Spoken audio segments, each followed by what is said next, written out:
Oiê, tudo bem? Estou aqui para mais um Dedo de Prosa. Vamos lá?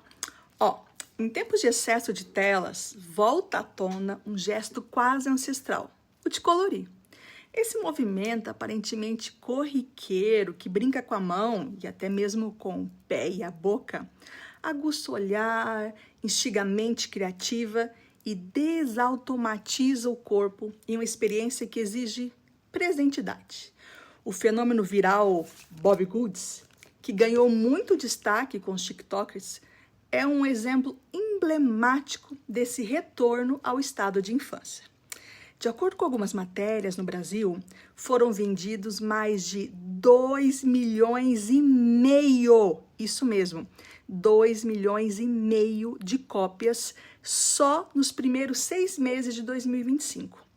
Na lista dos mais vendidos do ano de 2025, segundo a Publish News, temos números exorbitantes. Vou mostrar alguns para vocês.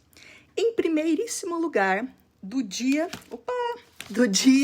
para a noite, este aqui, com 268.180 livros vendidos na categoria geral.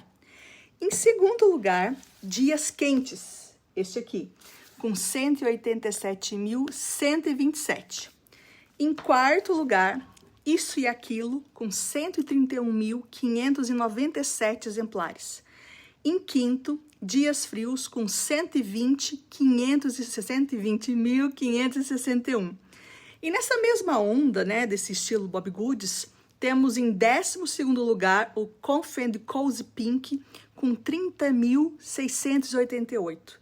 Esses números são muito grandes e muito acima das coleções mais vendidas por aqui no Brasil, como o Diário de uma Princesa Desastrada, As Aventuras de Mike e Diário de um Banana, que giram em torno dos seus 20 e tantos mil exemplares ano.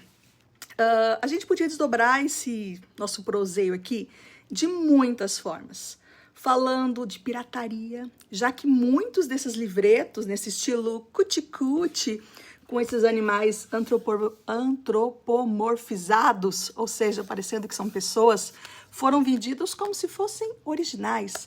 Então, a gente podia olhar por aí e encontrar vários livretos com preço bem acessível. Na verdade, eram cópias falsificadas. Mas também podíamos falar sobre como o nome artístico dessa ilustradora norte-americana, né, a Bob Goods, passa a designar uma espécie de gênero editorial, extrapolando assim a noção de autoria. O nome vira o tipo de livro, aquilo que a gente poderia chamar de metonímia e tal. Mas voltando aqui, a gente também podia falar de marcas, né, que acabaram entrando nessa onda de livros de colorir, como o Boticário, Burger King, até o próprio Clube de Leitura Quindim, ó. E o Ministério do Turismo também entrou nessa onda. Eu tenho aqui, como eu mostrei para vocês, né, o Capivara de Boa, do Clube Quindim, esse livro mimoso, que eu recebi pela assinatura, mas não é o primeiro livro, né, deles. Tem esse aqui de 2023, Para Criar Histórias e Colorir, com desenhos da Graça Lima. E para vocês verem, tá? E também poderíamos falar de como esse tipo de livro, né, de colorir, ele promove o foco, sustenta a atenção, estimula a tomada de decisão. Com que escolha qual é a minha escolha, né? Como que eu vou colorir? Qual é a cor? Qual é a combinação? Qual é o estilo? Esse tipo de livro também extrapola as noções, muitas vezes, esperadas, né? Rompendo com o estímulo que tem ali, mas a gente também pode pensar como esse livro também brinca com a coordenação motora, pressão, direção, movimento, alivia o estresse, a ansiedade, contribui com a autorregulação emocional, desperta a sensação de presença e pausa, valoriza a autoconfiança, já que, diferente de alguns tempos atrás, eu posso contar isso em outro post, não há certo nem errado, aguça o nosso olhar para texturas, contrastes, cores, movimentos, até mesmo materiais, né? A gente pode pensar em lápis, giz, tinta, entre tantos outros assuntos. Mas hoje quero provocar vocês a pensar comigo o seguinte: será que os livros de colorir oportunizam uma experiência estética, tátil e sinestésica, abrindo um campo fértil de possibilidades criativas? Será que esses livros permitem isso? Então, para dar início a essa reflexão, vou apresentar alguns livros tentando diferenciar o que eu entendo por livros de colorir, livros para colorir e, claro, livros que estimulam o gesto criativo de colorir. Os livros de colorir, né, são fáceis de reconhecimento. Eles, tanto como objeto como gênero, possuem uma linha pronta de contorno que convoca uma atividade quase automática de preencher, completar, muitas vezes não ultrapassando o limite do desenho. A exemplo deste livreto aqui, que é uma versão de A Roupa Nova do Rei, da Turma da Mônica, publicado pela editora Girassol. Temos também aqui o Aquabook, Uma Lagarta Muito Comilona, com páginas reutilizáveis. Ele vem com esse negocinho aqui, publicado pela online. E aí a gente vai, a partir dessas instruções, pintando. E as cores vão sempre sendo as mesmas, né? Então a gente com a água aqui, ele vai pintando. Agora, quando a gente fala de livros para colorir, a gente já está falando de livros que não se fecham na sua própria proposta, né? Eles se abrem para o que podem ser, convidando o leitor, co-criador, a experimentar o espaço destinado a colorir, mas não só. Como o livro Capi, a Capivara Aventureira, do Guilherme Karsten, que eu não achei aqui nas minhas coisas. Nessa obra do Gui, publicada pela Harper Kids, que junta capivara, patinete e imaginação, o leitor, criador, não apenas vai colorir, mas também vai escrever sua própria história, podendo inclusive destacar as páginas do livro para ressignificá-las em outros contextos. Já os livros que estimulam a criatividade como um gesto brincante são livros inacabados ou obras abertas, talvez dissesse assim Humberto Eco. Monstros, ai meu Deus, da Alice Hugestad, publicado pela Amélie, é um bom exemplo. O leitor, ao adentrar nesse universo aqui, ficcional, da menina que vai percorrendo as ruas e desenhando, pintando, o que vai ganhando vida. Então, o leitor, quando entra nesse universo, né, nesse convite, ele participa de um jogo lúdico, desse livro-imagem, e ele vai se apropriando dessa narrativa e pode até mesmo participar dela ao dessacralizar a leitura.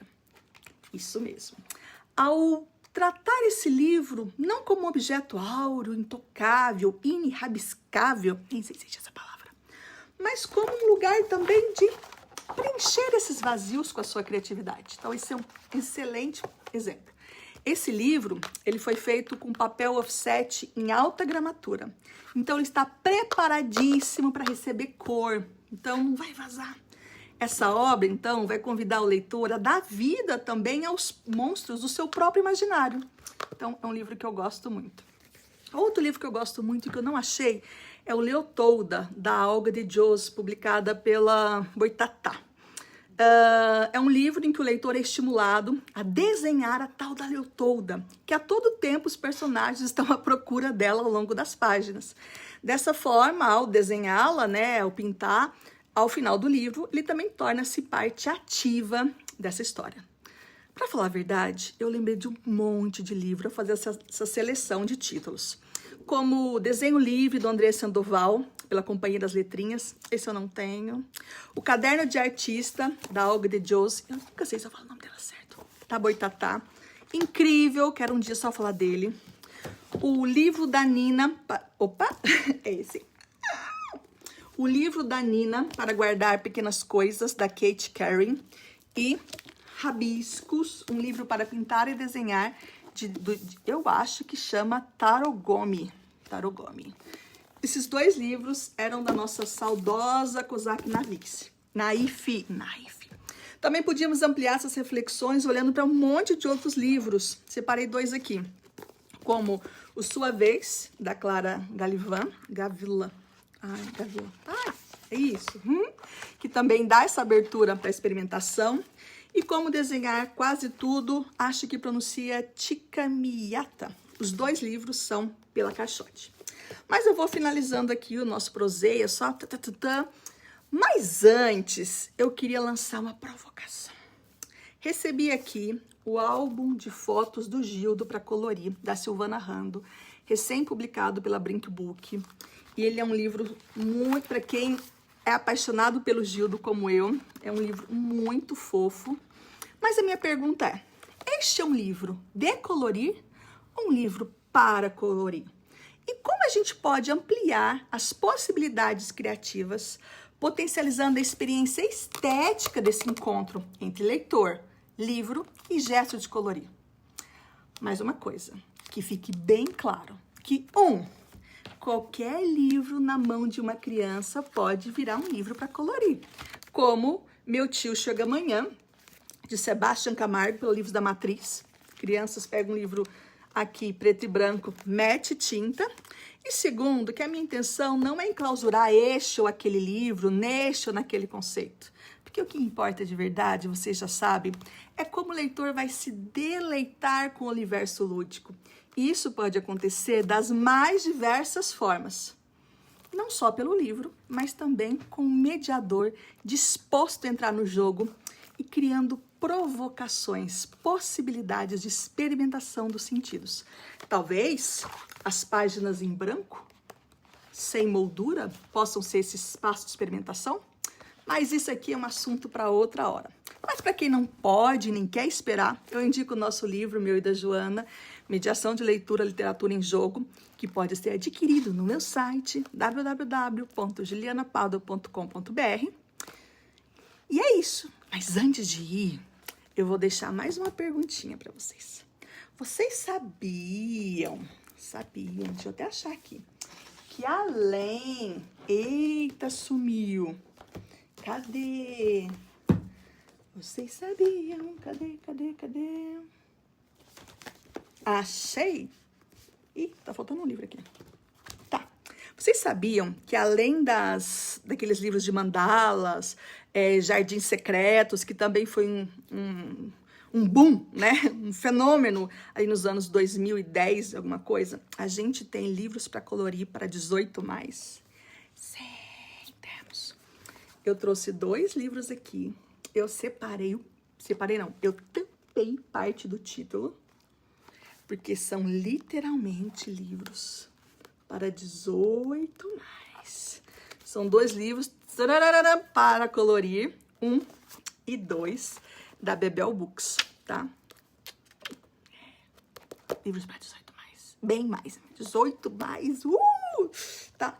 Então é isso, hoje eu vim aqui pra gente pensar um pouco decolorir, para colorir, ou para além de tudo isso, pensando como a experiência estética, ela pode estar para além do gesto, do movimento, né, de pintar, de desenhar, mas também como cocriação, adentrando na narrativa, experimentando as suas possibilidades de significação, tornando esse leitor também um participante dessa estrutura e sempre lembrar que mesmo que um livro estruturalmente foi pensado simples, entre aspas, para botar cor, o leitor pode extrapolar esses lugares. E eu me lembro de totalmente inverso, que a gente está propondo aqui hoje. Tem um livro que chama Troscópio, da Peirópolis. Certa vez eu fui visitar a minha amiga, escritora Ana Fonseca, e o filho dela, o Arthur. É um livro de imagem, com figuras um tanto abstratas, e ele botou uma história. Ele falou que estava faltando uma história, e ele escreveu uma história ali.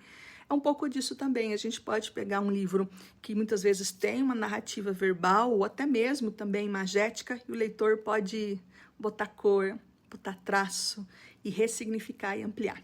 Me contem aí se gostaram desse formato, se gostaram desse assunto, e se vocês quiserem, eu faço um panorama histórico de como foi mudando os primeiros livros para pintar lá no século XIX, que eram livros de obediência, até a gente chegar aí em fenômenos muitas vezes inspirados como Hervé Tullet, para explorar e exercitar a criatividade. Por hoje é isso. Queria fazer vídeos mais curtinhos, mas eu falo demais. Então, fiquem com esses 15 minutos. Beijos e até mais.